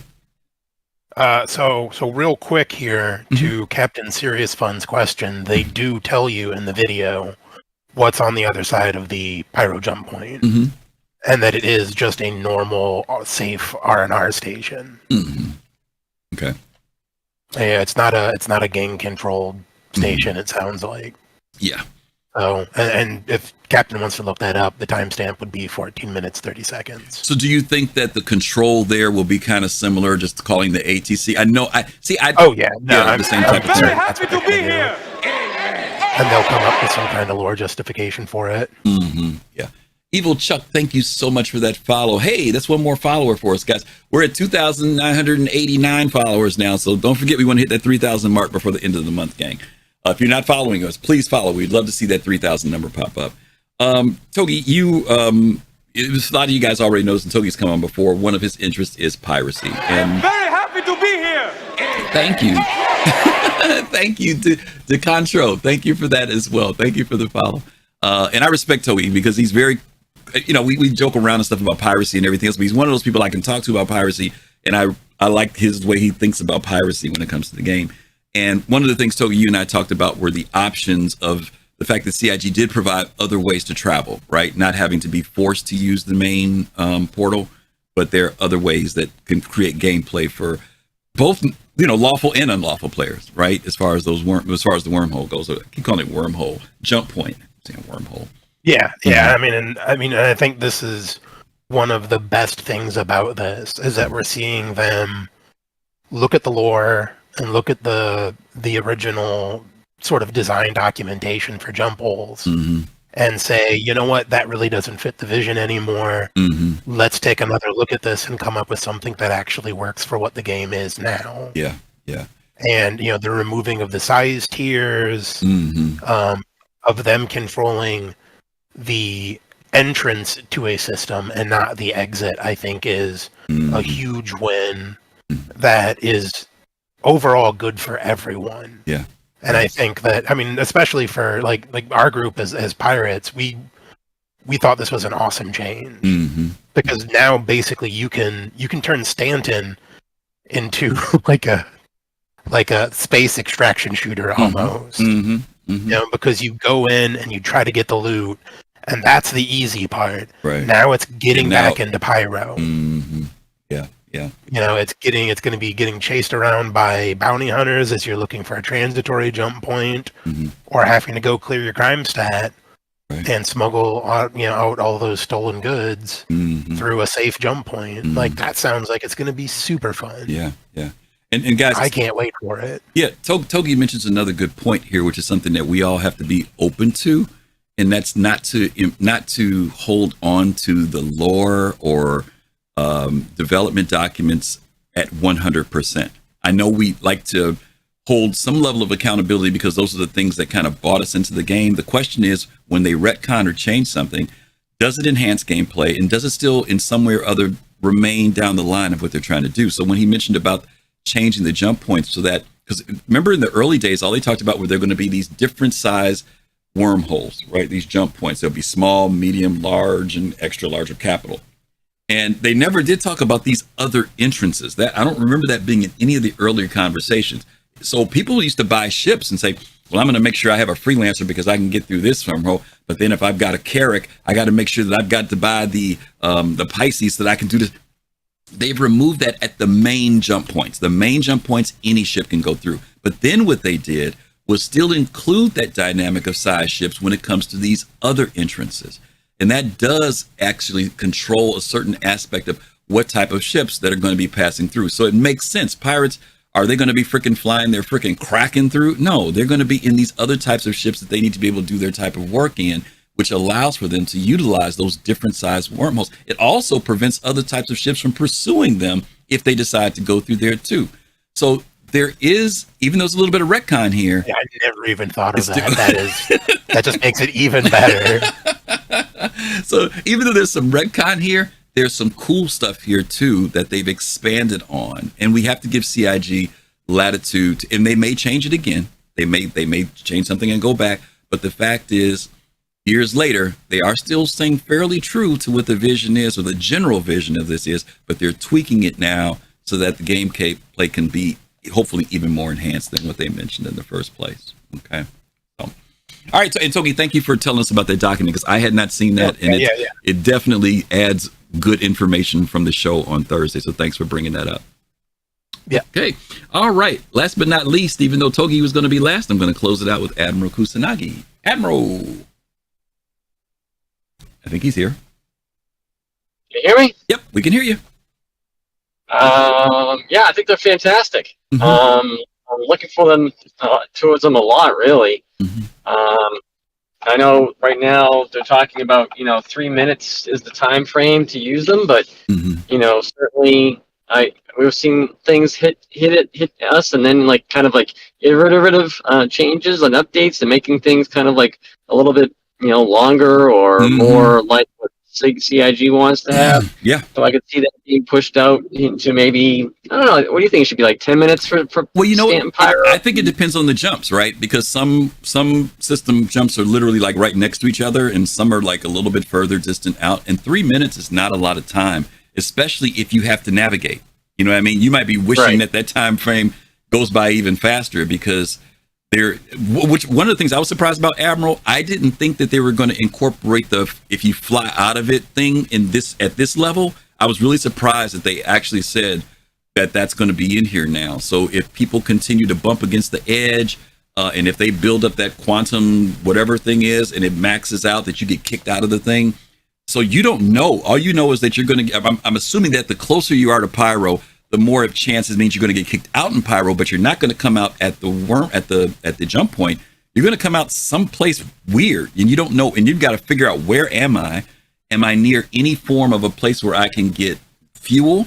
Or am I in a situation where I'm so far out in my whatever size ship I have, I don't have enough fuel to make it to the next location? Is that a good thing then? Because now you're in like an unknown location, and now you can maybe say, "Hey, I'm going to do some exploration, see if I can pick up some asteroids or whatnot." Yeah, it could be on either side, right? The reality of it is, even now we know that there are certain ships that can't get across Stanton based upon their quantum drive, right?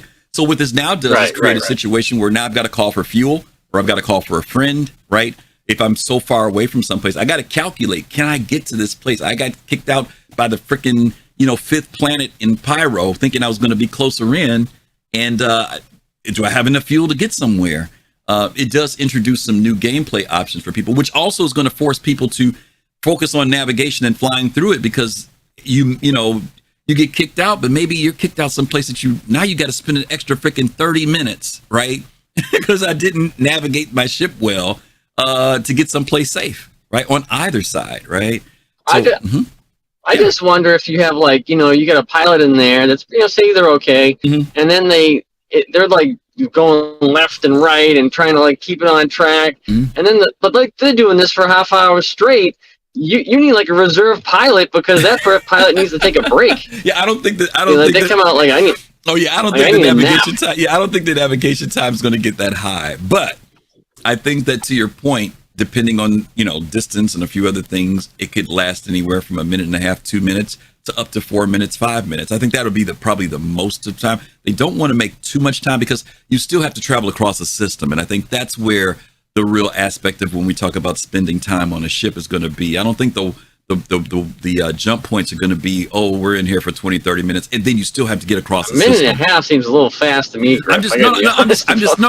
I'm just giving a random time. I'm not trying to lock down anything. I'm just saying they're going to tweak times based upon the distances between systems. Some, if you look on the star map, there are some jump points that literally cross large, vast areas. Some of them are systems that are directly right next to them. And I'm just saying they'll tweak that. But there's still system crossing time. Even if I want to jump 3 systems over, it's not like the next wormhole when I get there is right next door. I still have to cross across the system to get to the next jump point, which might take me 10 minutes, 15 minutes to do. So I think that that's where you're going to get the longer time periods. And then the jump point areas are going to be shorter versions of the same thing. That's all I'm saying, But again, some people will pass through Pyro, right? They're not looking to stop in Pyro. They want to get through Pyro to get to Nyx, right? So I agree with the double time differences and going in between them. I just wonder because again, some systems are like really far away, and then of course everything. If you're doing 5 systems away, you have to make all these stops in between. So kind of like your day is filled with jumping and refueling and finding ways to refuel. We talked about that. We talked about that in Elite Dangerous. People spend 2 weeks getting somewhere in Elite, just trying to get somewhere. So to your point, though, that's why we need to be able to do permissions so that if you're in my co-pilot seat and I say, hey, Cap, Admiral, I'm going to switch over permission to you for piloting. I got to go do something. You can switch up. Or if somebody just gets tired and fatigued and say, hey, man, I'm having a hard time navigating through this. That's why permissions are going to be important so that you do have a co-pilot that could take over, later on. Hopefully they'll finally integrate that into the game. I just think it looks very good. It looks very, actually, I'll say it looks very polished. It does. And I don't know if anyone said that right now, but it looks very polished. Yep. Everything is and I like the kind of the way people line up and all that stuff. And it was kind of funny because you guys, I think Toyu was talking and I was listening to you guys and I was thinking, how like in the video, it's like, if you're not ready, you get pulled out of the side and the next person goes. It's almost like, it's like being a little kid, at like you're learning how to swim and you're at the pool and you're like, I'm not gonna, and then you got kind of get out of the way. And the next kid jumps in. You're like, okay, I'll go. You get pushed into it or something like that. So it'll be very interesting. I think it looks very, very good right now. And again, everything is like kind of like the back end code to make it work right. Right. I think that coding looks pretty damn good. It's just the what they really want in the end game. And when I say end game, I mean like the most the end polished version of it. And then, and the coding that they will support it with this server meshing and everything else. So. Yep. Okay. All right, Admiral. Appreciate you. Thank you much. Okay. Thanks. All right. Good stuff. Yeah. To Admiral's point, he's right. We saw the first jump point back in 2019 with the Carrack. We can see that they've enhanced the graphics already so much more. For those of us who saw the gray box version when the Ivakati went through, we saw the mechanic of it, but it didn't look like anything. It was just gray, right? 2019, we kind of get the first idea with the mirrored look of the sides of the jump point wormhole. But now we're seeing something that's even more enhanced. And they said this is work in progress still. There's even more they want to do, but we saw way more effects, lighting, a whole bunch of other stuff, particle stuff that was in there that makes it look really good. I think Gladestone even commented that it does look good. And then you're right, Glade, it does look good. They've done a great job. So anyway, we're almost there. We're going to wrap it up. Thank you guys for being here today. Thank you guys for sharing on our title today, which was Unplayable Now. Instead of Playable Now, it was Unplayable Now. That was our title for today. Let's talk about what we got coming up. It is Podsat Saturday. We are 6 minutes away from Paul's show. We're going to, as you guys know, Podsat Saturday, where we connect with other content creators in the Star Citizen community. One of them being Paul Shelley with the Captain's Table. He's going to be starting in just about 5 minutes. And so we're going to be sending you guys over to Paul's show. I was there last week. I didn't have the show last week here because I knew I'd have to do 2 hours here and 3 hours there. So thank you guys. Those of you who came over and watched over with me and Axis last week. Really appreciate you guys supporting us and being there. So as always, thank you. Once again, we are at 2,990 followers. We are just 10 followers away from being at our 3,000 mark. So if you are not a follower of our shows with the Soul Citizens, please consider clicking on the follow button. We really appreciate that. Let people know about us. We're going to hit that 3,000 mark by the end of this month. 1 week to go. I'm pretty sure we'll do it. I'm feeling confident. So yeah, today's pod's that Saturday. After Paul's show later on this evening at 9 p.m. Eastern is Relay SC. They are the OGs of Star Citizen, been around forever doing content. They're always great. They're great people. They've been on our show several times. We haven't had them on in a while, so we have to see if we can put out an invite to bring them back, because we all love having them, because we've been inspired by their shows over the years. Let's talk about what we've got coming up on tomorrow. Our show tomorrow is called Building the Economy. As you guys know, CIG has been talking about the economy team. They've been pulling some things together. They've been doing several videos over the last few weeks talking about building out missions and pay. So we're going to be talking about that. We're going to be talking about all the things that we need to consider when it comes to the economy. And people say, there's no economy in Star Citizen. Yeah, there is, because every time y'all want to play the game, y'all want to go out and make some money. So that means there's an economy. It may not be a real built out economy, but yes, the reason why you guys go out and do stuff is that you can make more UEC. So there's some type of economy there. But we know what we mean when we say there's no economy. We're saying that there's not a full flowing system. So we're going to be talking about that tomorrow. We're going to actually be going back and looking at Tony Z. People have been saying, where's Tony Z? Tony Z is still around. He is still around. There's been confirmation that Tony Z still is at CIG. There were rumors. Has he gone? Is he working from home? The story is, yes, he is still there working. And now there is an economy team working along with him. And hopefully we're going to be seeing more information on that real soon. So tomorrow we're going to be talking about that. We're going to look at the original Economy 101 video that CIG put out. We're going to be talking about Tony Z. Then we're going to be giving our own considerations for economy. So we want you guys to tune in with us tomorrow. And yeah, we want you guys to be able to be with us so we can talk about the economy. Let's see. I think that is about it. Is Paul on today? I don't see him. I don't think Paul is on. Is he on Fast Card? Because I'm not seeing anything from him. Oh, there he is. Yeah, he is on. Okay. For a second there, I was getting a little nervous. Okay. So anyway, hope you guys can join us on tomorrow. We're going to send you guys over for Captain's Table. He's warming up his show. He's just a couple minutes away from getting started. Once again, thanks everybody for being here with us today. Thank you guys for, as always, the subscriptions, the follows, and of course, your comments as always. And everybody who came in and talked with me today, thank you again. We're going to send you guys over to the Captain's Table with Paul Shelley, and I think that's it. So yeah, stay safe, take care of yourselves. Hopefully see you guys tomorrow. And as always, peace, love, and soul. Ciao.